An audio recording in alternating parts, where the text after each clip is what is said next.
One of the reasons why I think companies have started to add product marketers to their teams, I think generally, if you look at startups, product marketers aren't there typically early on. It was later brought in because I think the portfolio gets wider. We, as on the product marketing side, we're not as close to the actual build of the feature. We're looking much more at the overall landscape and the overall portfolio. And we can bring that consumer lens, like, how does this feature live within our overall offering? Welcome to Experimental, the podcast that cuts through the noise to bring you actionable insights in B2C growth, marketing, and data science. I'm your host, Sundar, former head of brand data science at Uber and the mind behind the Experimental newsletter. Join me as I talk with industry leaders who have driven growth at companies like Uber, Spotify, and Netflix. We'll uncover the experiments, failures, and breakthroughs that lead to real results. Now, let's get experimental. Damian, it's a pleasure to have you. Thank you, and welcome to the Experimental Podcast. Thanks for having me, Sundar. It's good to see you again. And pumped to be here. Yeah, well, I think we have a lot to talk about. I think product marketers are one of the most underrated marketing skill sets, and no one gets to ever talk to them as much as I would love. So I think I'd love to just start with, what is a product marketer, and sort of as your career has evolved, what have you found it to be? Yeah, that's a great question. And really, it's evolved a lot over time. To be quite honest, when I first started my career, I actually never really heard the term product marketing as a subset of the marketing vocation. And I think in the last 5 to 10 years, we've seen it really take off. It's much more common, not just even at tech companies anymore. And so as a result, it also varies immensely. So at more mature organizations, the size of your company can also be a major factor. And so it really does vary. But what I will say, the one kind of unifying thread between all product marketing is that at the end of the day, we serve as the voice of the consumer. And so whether that's how our product and our marketing shows up, in the wild, after we've launched and we're trying to grow a product or feature, and also on the inbound side.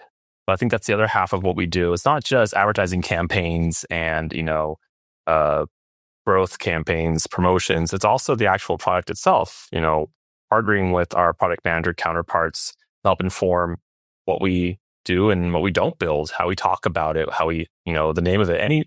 Any surface where a consumer could happen upon the product and how we talk about it, that's really where our responsibility lies. Cool. Can you share maybe what that would look like with a brief example at Spotify? Yeah. So this product called Jam. It's part of our social product portfolio. And the way it basically works is it solves the problem around people hogging the aux cord at a social get together, whether it's 2 of you, 30 of you, and it allows users all on their individual devices to add to the queue. And so it's a solution we knew that users were asking for. And a lot of the work that my team had with that launch and on the inbound side was trying to figure out, how we talk about it, educating on it. It's while I might have explained it succinctly, it's actually a pretty complex one to explain to people who aren't familiar with that type of product. So a lot of it was education, in-app education, kind of our external efforts as well. Since it's kind of an inherently a party product, we wanted to sell that aspirational use case as well. Most of the time people are hanging out, it's probably like a handful of you doing a study session. But we also want to show, hey, you can have up to 32 people all in one place listening to, each other's music. So did a little bit more above the line type of paid campaigns on it. And honestly, it was a really fun launch, really fun campaign, a really fun product. I highly encourage you to try it out if you haven't already. Yeah, no, I have. And it is really quite fun. But just like something you said, it sounds like as a product manager, you get full suite, we'll say, of all the possible channels, versus I think traditionally some marketers only focus on one lanes or the other. Do you see that as an advantage, or is it oh man, this is really complex, I have to think even more about how to manage a complex launch? One of the reasons why I think companies have started to add product marketers to their teams, I think generally, if you look at startups, product marketers aren't there typically early on. And they're later brought in because I think the portfolio gets wider. And we, as on the product marketing side, we're not as close to the actual build of the feature. We're looking much more at the overall landscape and the overall portfolio. And we can bring that consumer lens, like, how does this feature live within our overall offering? And so that's why I think why product marketing can be so valuable. That helps you take that more zoomed out approach. Because, what you don't want to have happen is work on a feature that's, somewhat similar to an already existing one within the portfolio. Now, the way you talk about it, position it is now going to muddy those waters, and potentially you run the risk of maybe cannibalizing on the two versus making something truly incremental. So that's where I see the real value of product marketing, and where I think you have to also put on your product manager hat as well when you're working with teams. I often say that if you look at like a good product team, that you have design, engineering, insights, product, and marketing. Mm-hmm. And those are kind of like the five fingers of the fist to getting a worthwhile, viable feature out there. Yeah. And on that, like something you had mentioned is that, the best product marketers are product managers as well. Can you double click on that? What does that mean? I'm currently employed at Spotify, but in my previous life, where I really started my product marketing career was at the artists formerly known as Facebook Inc., Meta. And in my time there, there for about half a decade, saw the role change dramatically and evolve in all the best ways. And I want to say about halfway through my tenure there, there's a lot of really great kind of like posts that leadership would share as a ways to like kind of provoke thought and collaboration across teams. And at the time, one of the more senior product directors read this post that basically said that a good product marketer is a good product manager. And I totally subscribe to that logic. And what they mean by that is, at the end of the day, people don't see your org chart. Mm-hmm. And, product is brand is product. Consumers don't differentiate. And so for them, part about being, I think, a good marketer is that you need to know how the sausage is made. Mm-hmm. You need to know, what is the launch process look like? What does the life cycle look like for a feature? Because that will make you better able to speak the language with your product manager. I think really the product manager, product marketer relationship is the most important one you have on the marketing side. And the more you understand the constraints that go into launching a feature, right? I think most marketers who don't work in tech aren't familiar with the idea of a MVP, right? The minimum viable product. And often there is that kind of, I won't say tension, might be too dramatic, but often you have this kind of back and forth between product who like they just want to launch the thing yesterday, mm-hmm. right? I remember I had a Facebook PM say, if you're not a little bit embarrassed about your product quality, then you waited too long. Mm-hmm. On the marketing side, of course, you're thinking, well, we only have one chance to get this right. We don't want to promote something we don't know if it has product market fit. So there's always this kind of tension between the two. But I think the more you can understand how a feature is built, why certain things can't really be done until after the product's already live and you've had that user feedback incorporated, I think it makes you better able, speaking to the feature, promoting it, understanding it. Yeah, that's a really good point. I imagine everything from like how you position it, like what things you don't say or oversell, undersell, like all of that.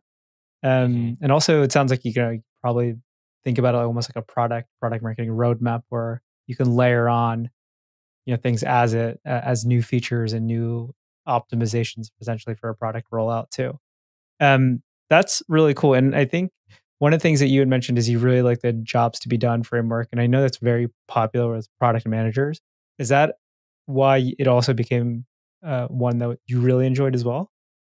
Absolutely. I mean, I think what I love about the jobs to be done framework is that it kind of positions away from like just a list of features, right? You need search, you need toggles, you need a profile page, right? It's less, what are we building, right? It's more consumer language, right? One of the tenets of the jobs to be done framework that I really like is that kind of first person, like, I want a way to do X. I need a way to XYZ, right? It's that I have a problem state that needs a solution and I'm hiring you, Spotify or Meta or Instagram, whoever it is, to solve that problem. And so that, of course, is a product framework that, in my previous lives as outside of tech, we didn't really employ. We were so much more focused on, campaign metrics and all that. And by taking that approach, it also helps inform how you talk about the feature at the end of the day. And so, I mentioned about being a good product manager is also being a good product marketer, right? And it cuts both ways.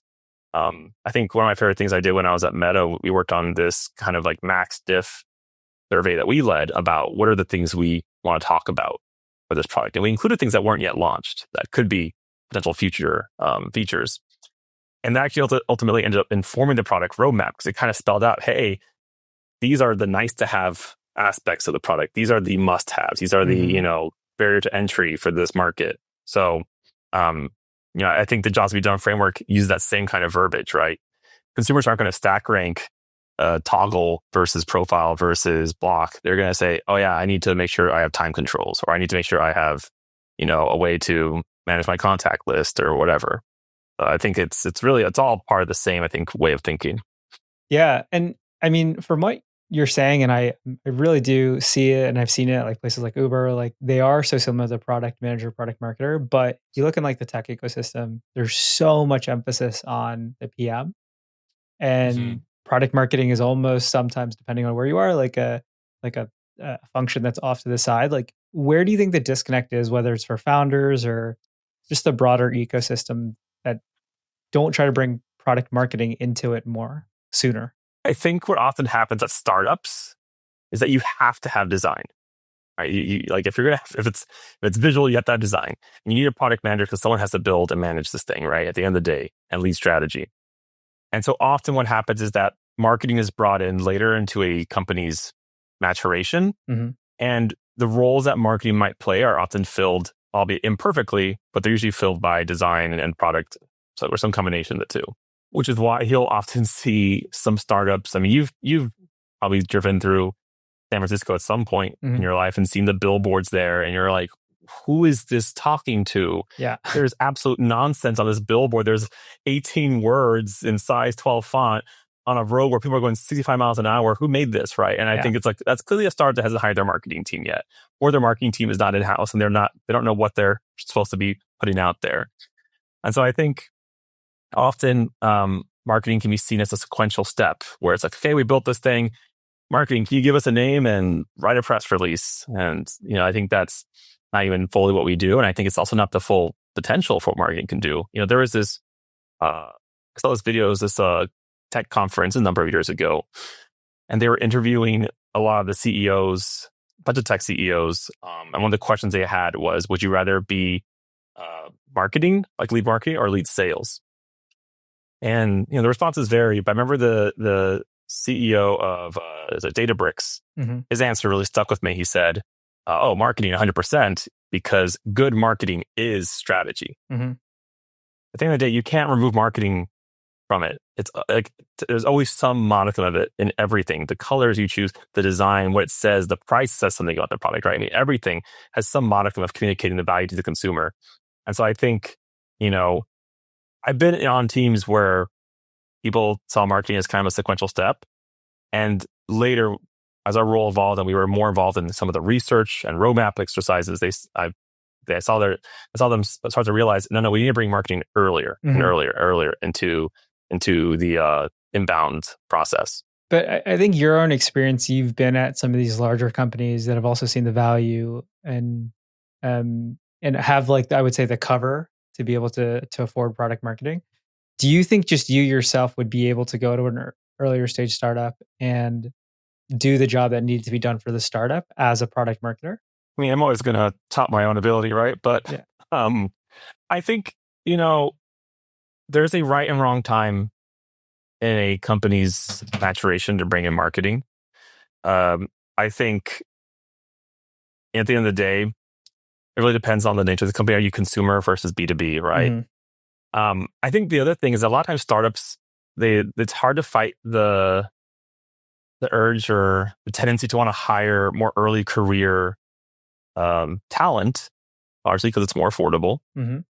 And I think you kind of get what you paid for in that sense. And often I've seen, I've had friends of mine, college friends of ours even, who went to go work for startups and they hired a marketing manager, who's maybe has only a handful of years of experience. And so that's not to denigrate the quality of the talent that person has, of course, but there's just certain things you just won't know operationally, how to scale, right? That just comes with, I think, a little bit more tenure.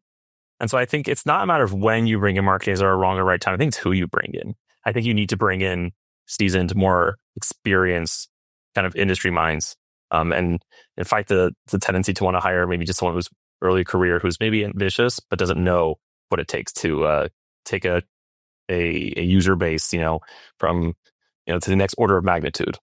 Yeah. And to your point, like a lot of the argument is always like, hey, I want to hire this scrappy generalist. And interesting to me, I Mm-hmm. think you as a product marketer are actually that. Like you're quite a generalist in a good sense, in that like you have to be able to navigate across channels and think through strategy. I also struggle, to be honest, a lot with this as like a data science leader. I'm like, oh, you really could have used a data science hire sooner than you think. It's just not a skill set that you imagine you can afford, but it has benefits to it. Kind of like a product marketer. One of the things that I wanted to touch on was the Eisenhower Matrix prioritization. I have yet to have heard of that, so I'd love for you to tell me about that. Yeah, it's literally our 34th U.S. president, Dwight D. Eisenhower, had this framework for triaging, basically, uh, in this case of the U.S. government problems, right? But I think it applies to your work, and I've worked at massive companies where we're operating very frenetically, for lack of a better term, and so it basically comes down to uh, priority and urgency, right? Especially if you're a manager or you're working across, like some of my product marketing counterparts. I've been lucky that more recently that I'm embedded within like one or two teams, so I'm able Mhm. to do much more heads down work. But a lot of times when you're brought on to maybe a maturing company where your role in this case product marketing is still a little more spread out, you're probably across maybe a dozen or more different teams, and so it's context switching, and it's also figuring out what is the most important thing that day to be focused on. And so the Eisenhower framework really is one. It's pretty simple. You look at urgency and timeliness. If it's Mhm. something that's super priority, it's super urgent. I mean, you're talking about a fire drill, Mhm. right? Those ones are easy. Everyone knows. When you have to like drop everything. This is I don't know, you have a quarterly earnings call tomorrow, and there's information that's required. And then on the opposite side, you have the more obvious ones. It's not priority and it's low urgency. Just honestly, you can probably just cut it. It's those two other quadrants that we often struggle with, Mhm. in that we don't take the time to kind of think slow and figure out what actually is urgent and what actually is a high priority. Because of course, if something is urgent but maybe low priority, then you should delegate, is what the framework recommends. And if it's high priority but it's not urgent, that one is then kind of like, how do you ensure that that's still getting the focus you need? Because Mhm. if you don't focus on that in a timely manner, it's only a matter of time before it goes into the unfortunate quadrant of high priority and urgent. Mhm. And so when I work with my team, one of the things I often ask is like, where in the quadrant is this? And then you have to do that. I think actually a product manager taught me this trick. Ask the same question 3 times and figure out, really, is this actually high priority?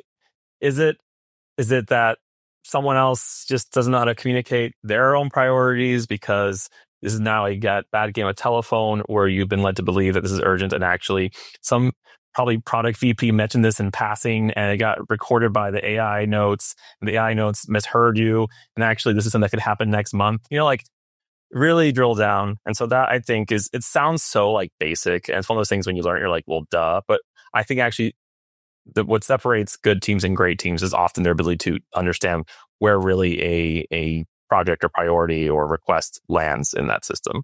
Yeah, and for yourself, just again over your career, like, do you have heuristics that you've built in to be like, I think it's in this quadrant versus this? Like, how have you yourself been able to navigate and find out where it is?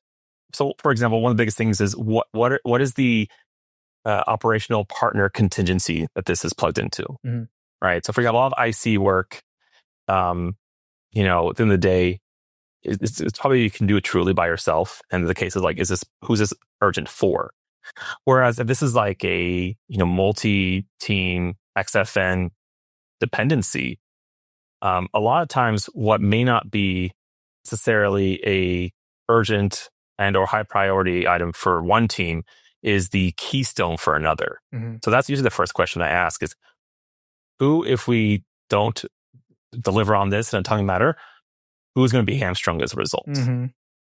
At the end of the day, especially if you work at a company with Spotify, we're a little bit shy of 10,000 people. It's very likely that work you're connected to is connected to a lot more other teams that you may not be aware of. And so that's whenever I have inbound requests from other teams, one of the first things I have to kind of triage is identifying who else will this affect if it doesn't get done. Mm-hmm. That's hard. And I think when you're earlier in your career, you don't even think about that. Yeah. You're like so much I have my one thing on my plate that I have to do so well, and that's it. Yeah. No, that's a really good way to also take a step back and prioritize what's arguably best for the business too, and therefore impactful. Which I think is really, really cool. I want to ask this as a bit of a random question before I forget. How involved are you with Unwrapped? Wrapped, it's like the Or Wrapped, probably sorry, yeah. by far biggest, singular marketing moment, if not product moment at Spotify. And I have been largely uninvolved in it. Okay. And I don't say that as though I don't want to be or that I wish I could be. It is a massive undertaking. Yeah. It's very pretty much if you work at Spotify, to some degree, you will be involved in Wrapped or at least work on something that's tangential to it. I will say I am largely not leading that work.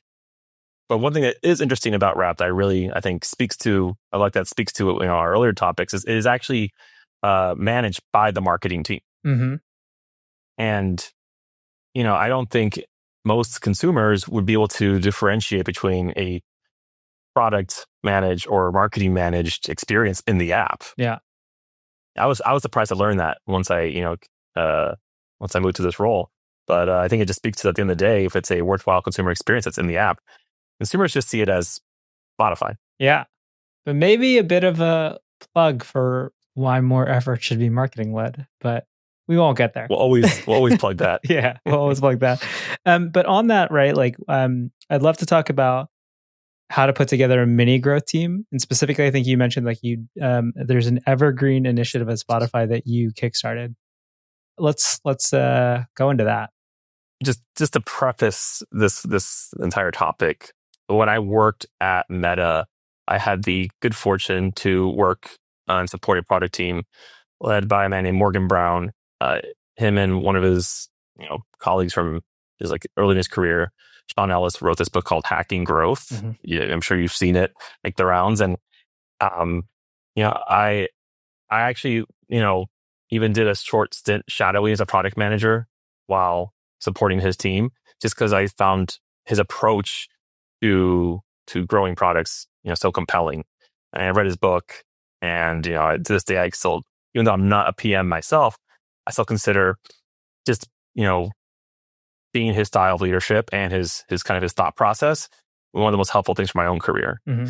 And in his book, he talks about kind of exactly that, like how do you kind of form this learn quickly, let's fail repeatedly type of approach to growing your product from within the app. And so this is a while back, maybe a little over a year ago, I was just talking to one of my counterparts who also leads our in-app promotions about no one asked us to do this, is what I would say. And the goal really was, our hypothesis, which is not a crazy one, it's one that I think is the fundamentals to any growth marketing, is that we knew that at the end of the day, our in-app promotions are one of the best ways to grow feature adoption. Mm-hmm. And we also know that growing feature adoption is overall good for consumers. They get to exposed to new features they otherwise don't know, and therefore they like the app more, right? And that was kind of the foundation to it. And so, I put together myself as a product marketer. We had our on-platform promotion manager. I bargained for some lightweight creative support to just create some lightweight assets. And then for my product counterparts, some data science support so that we could, measure, did we move the needle, all that. And really our goal was at the end of the day, we should be comfortable with our promotions, small little tests. We should be comfortable with the promotions not moving the needle. Because at the end of the day, something that I remember Morgan said, if you're going to be wrong all the way then, right? But know that you're wrong, because if it's measurable, then it's manageable. Mm-hmm. And so that was kind of the foundation, was that if at the end of the day we don't drive, good click through, and that click through doesn't lead to direct, that's like product engagement, that's fine. Now we know not to do that. And probably one of the more fun projects I worked on, just because at the end of the day you get to see, your hypothesis, did it work? If we target a certain way, if we change creative, A/B tests, A, B, C, D, E, F, G tests, everything. And what was great about that project, one, we did learn that some things just don't work, and that's fine. Mm-hmm. We had the scale and the small enough sample sizes to not, break anything. But what was more beneficial is that we did get learnings from this kind of, multi-month series of mini campaign tests that now are used as insights for larger in-app promotion campaigns. And, at the end of the day, like I said, no one asked us to do this. We just had strong conviction, and we're okay with testing and learning and failing repeatedly. Yeah, but it also sounds like it then became the foundation for either more investments, more resources to realize there was something there and worth investing in, which I think in itself is a huge win. Yeah. Oh, for sure. And, even now, I can't speak to the inner workings of what we're doing and how we operate because, for current, projects, but the insights we gain from that are now being leveraged, not just in my own work, but, other members of the product marketing team. I referenced some of the campaigns saying like, this worked, this XYZ approach. So we're going to, try something similar. Yeah. But something that I think you mentioned, like when we were talking before, which I think is really quite powerful, is that bigger companies are more focused on success. Replicating success than learning from failure. That's like a really powerful thing to say. Like, what have you observed? Just because you've been at quite some large companies. That perspective is one that I know is not unique to me. Mm-hmm. I know many people believe this. Yeah. I'm also glad to say, based on what I just shared, like Spotify, I feel that we are, as a company, I've worked at other companies before, and I gotta say, this is a company that's willing to take big bets. It's literally the name of our, internal way of operating is, our bets process here. And so, but in former lives, I saw that often, if we saw the red, yellow, greenification of campaigns, and you saw a red, it was seen as, oh, well, what did we do wrong? Mm-hmm. And in a way of, what did we do wrong? Like, time to go figure out who failed, versus what do we do wrong? Great. Like, let's dissect that, right? Let's do a post-mortem and really figure out how we can understand why, versus, oh, well, this worked, so let's just copy paste that for other products, even though the context, the audience, the offering might be completely different. It's very tempting to do that, which is why you see, tech companies all the time go and launch features that you're like, who was asking for LinkedIn to have stories? Yeah, or games, or many of the other things. Yeah. But I don't know. It's you're copying the what, and you're not understanding the why. Yeah. And that to me is such a, it's so prevalent.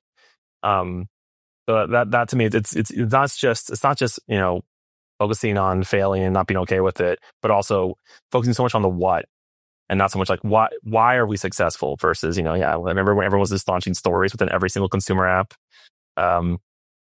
Yeah, that's I think one I've seen and learned the hard way. And many of these companies though do start on the celebrating failures, like unpacking, right? It's how you find product market fit, et cetera.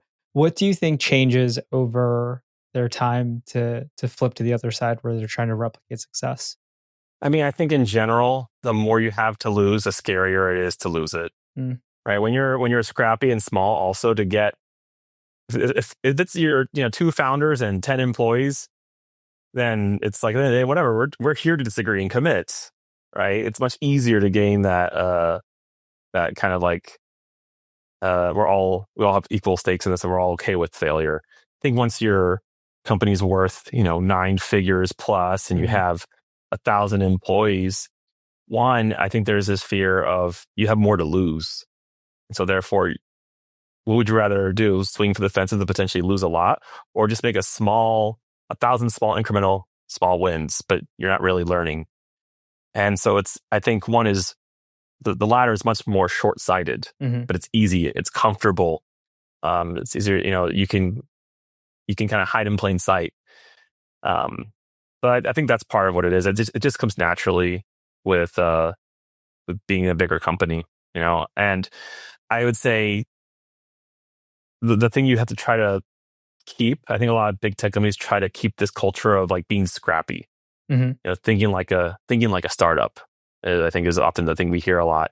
I've heard it at Meta, I've heard it at Spotify, um, and I think companies and that can retain that culture will do well. Hmm. But it's hard. It's way easier said than done. Yeah, and it sounds like Spotify is able to keep a bit of that. Like, have you seen anything that makes Spotify feel like it's, hey, this is a different place than the other places you've been? I mean, I would just say I'm very encouraged by um, how much we're willing to put investment behind ideas if they have merit.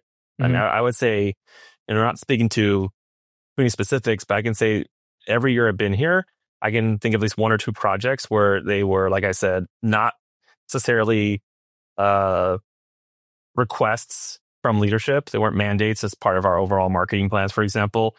Someone just came in with a good idea, made the kind of business case for it, and it got the investment. And I've seen that, not just for my own work, I've seen other people within the company do that. And so I think to me that's very encouraging. And um, I think it also stems from, so other companies can be very tops down, Hmm. very hierarchical. It's kind of, you have a handful of people at the very top who are kind of setting the mandate for what the org works on. And I think that can be very good for an efficiency standpoint, right? If everyone has a shared sense of vision and truth from a singular entity, then it's much easier to march towards that North Star. The con to that is that you're going to have far less, a lower likelihood of people kind of maybe do more bottoms up approach of ideas and submissions. That makes sense. I don't know how much you can share, but like, what does Spotify look at as its biggest marketing challenge in the next couple of years? I can offer my own personal perspective you know, and I can also just reference things that have been said publicly by, a lot of our leadership. I think in general, there's just this big question around what does AI mean for tech? What does AI mean for Spotify? What does it mean for all of us? Right? I think, um, I think one thing that's universally true is that we as people are bad, like humans, we're bad at predicting the future. At the end of the day, we're not bad in 1,000 on on our crystal ball. And I think with AI, being, if I'm going to be humble here and admit ignorance, I think that we have only really scratched the surface of what it can do. I'm sure there are some visionaries who are out there who have very specific sense of what the future looks like. But I think back to, I remember this is like, I was a kid, and the idea of like office computers was still kind of making its way into smaller businesses. I remember my mom, she was working at this clinic, and they had only a few years earlier introduced computers for all of the staff. And so she worked with a lot of the database for like basically patients' files at this clinic. And so they would get they would get the patient's information, they would type it all up on the computer, everything about the patient. And they would click print and put into this giant box full of paper. Like it's a lot of we still didn't register. Hey, what if that was just in the computer all the time, Yeah. right? Instead, you had these rooms just full of bins. And I say that, it's funny to us. We're like, oh, it's so obvious. But I'm sure even right now, we'll look back in 5 years as to how we were using AI and the role it's playing in both our business use cases as well as our consumer ones. And we're gonna be like, they were just used to make, user generated artwork.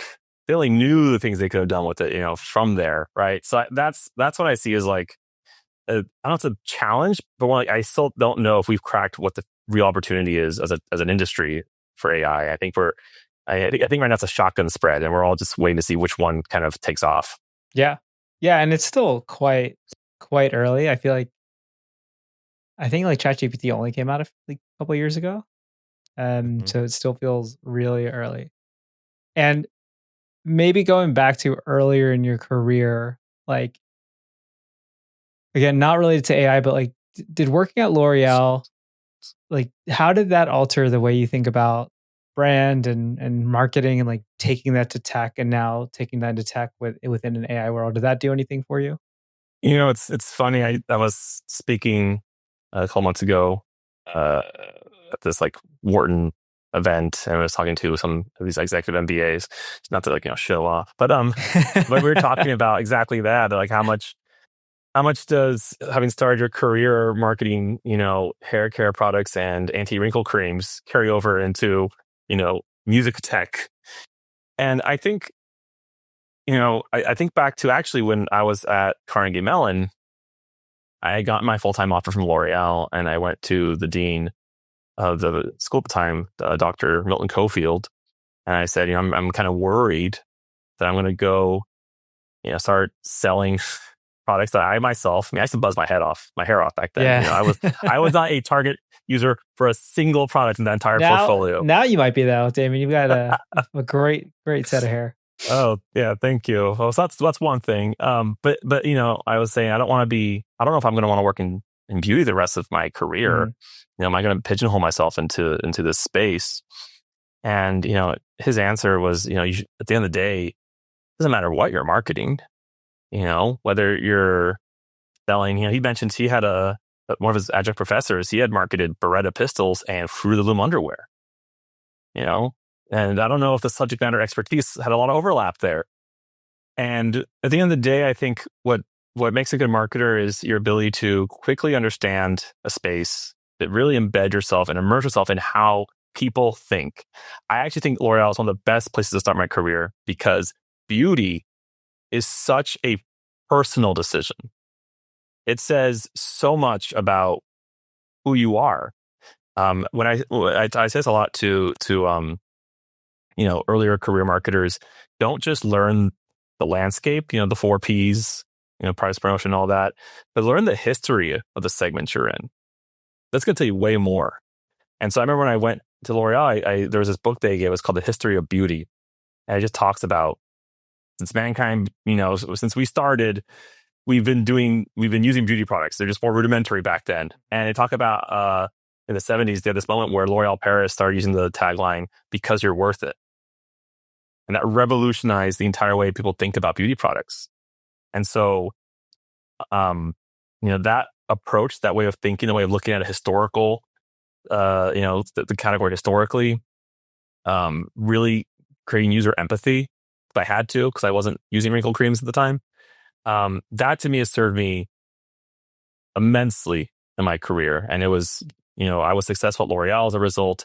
I was able to market video games quickly thereafter. I was working on family products at Meta, which, I myself do not have children.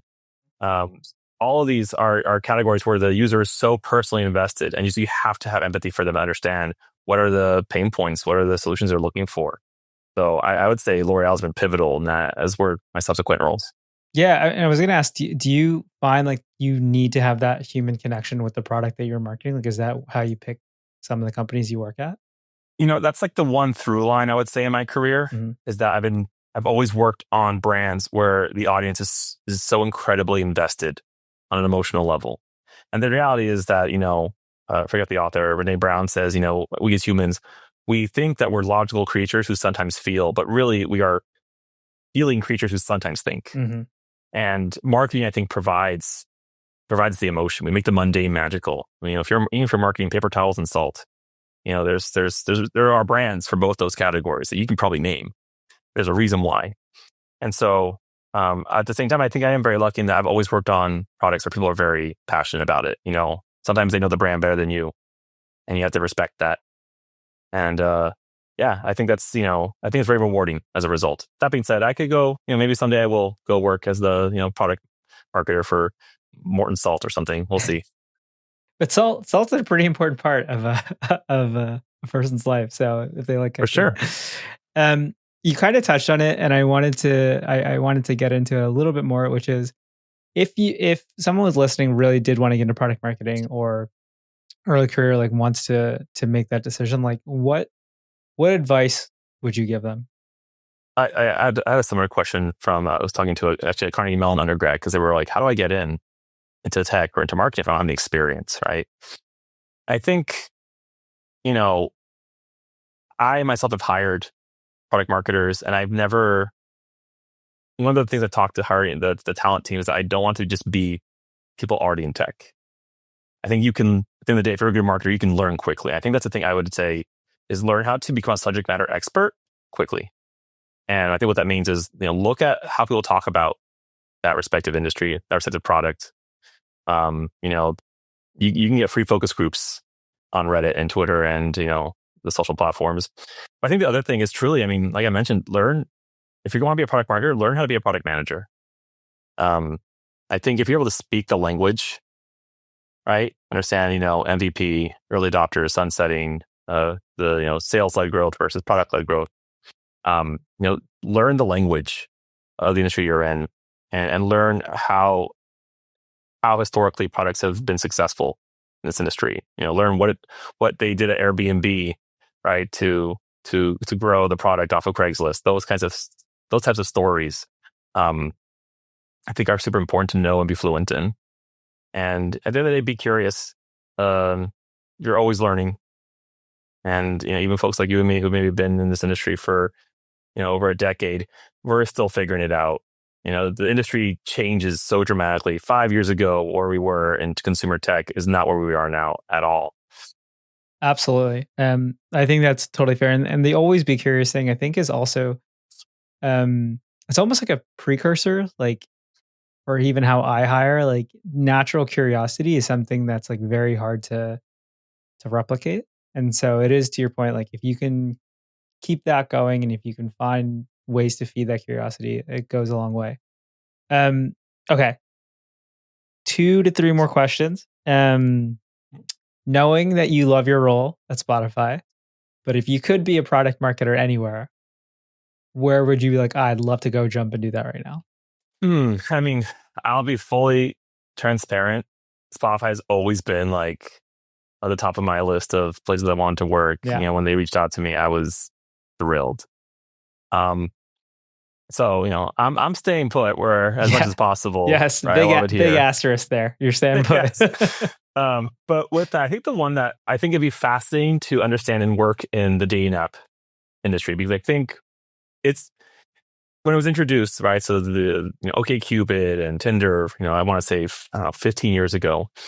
I think for a lot of people, it was a relief. I think they were like, "Oh my gosh, this is awesome," because I live in a city where I don't know a lot of people, or I've how many more friends who know anyone, whatever, right? There is this, I think, huge pivot in the way our societies approach dating. And I think at first it was, while there was a stigma, overall people enjoyed it and they liked it and they heavily relied on it. And over time, I think the sentiment around dating apps has shifted. I don't know. I would say, the super majority of people who've had to use a dating app or, who use dating apps don't care for them. And you've seen new entrants in the space try different things, right? Like Bumble tried the whole thing where I think women message first. And I think, other ones have tried to like do niche audiences, right, with certain lifestyles. But overall, I think, we thought we had cracked the code on it. And I don't think we have. I think we're back almost to square one. I think, it's such a personal one. And I think it's one where it's how do you monetize it without having misaligned incentives, because for every other consumer tech app, ideally you have retention, you have month-over-month growth. And it's like, well, but do you as a consumer want to have retention on a dating app? Ideally. That's why I love Hinge's marketing campaign. It's the app that's meant to be deleted. I think it's very clever. I think they're probably, as far as I know, the only dating app that's really figured out, at least on the positioning standpoint. But I really do think that Match Group and all these players, they're kind of back at square one with how do we bring this back to being like a solution people are happy about versus reluctant. Yeah, so it's like a very fun product marketing challenge. Yeah, it's a very human challenge, right? And I think it's one that really, you talk about product and brand being so intertwined. I think the dating apps, there's no one that's more close than that one. Very few. Yeah. Yeah. No, thank you. That's a really good answer that I've never thought about it that way. Okay. Last question. You've mentioned a lot of books. Um, what's your favorite and what are you reading now? I mean, for sure, I think any early career product manager, product marketer should read Hacking Growth. That's like Mhm. a no brainer for me. When I first applied to colleges, I was applying to be a engineer with a minor in history Mhm. because I didn't know what either of those degrees meant, quite honestly. And I was fortunate enough to get into a lot of great programs, as Carnegie Mellon being one of them. And I was lucky that Carnegie Mellon offered a number of different colleges, with all great programs. And I quickly learned that I wanted to do marketing. I'm not very long into my undergraduate tenure, which Mhm. is why I switched to Tepper, the school of business there. It was after I read a book called The Culture Code. The book is probably about 20 years old now, but I genuinely believe that the lessons espoused in that book hold up today. And basically, it's an author named Clotaire Rapaille. I'm butchering his name. It's a French name. So I apologize to all my former L'Oreal and Ubisoft colleagues. I never learned how to pronounce.